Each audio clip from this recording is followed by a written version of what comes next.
Ang hirap pala no, yung dati mong kaibigan, ngayon parang estranghero na.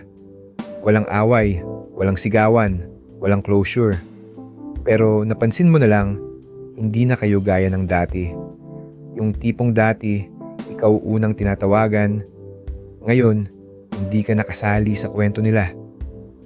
Friendship breakups, minsan mas masakit pa sa romantic ones kasi yun yung taong alam mong kilala ka, yung hindi mo inexpect na mawawala. Pero sa totoo lang, hindi lahat ng taong dumarating sa buhay natin ay panghabang buhay. Minsan, magkaibigan lang kayo sa panahon na pareho kayong nangangailangan. At kapag dumating na yung panahon na magkaiba na kayo ng direksyon, kusa na lang kayong mawawala sa isa't isa. Masakit.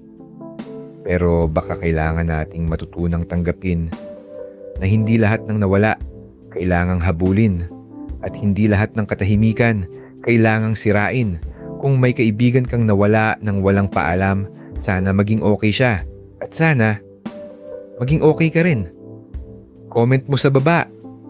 May kaibigan ka bang bigla na lang nawala? Anong iniwan niyang aral sa'yo?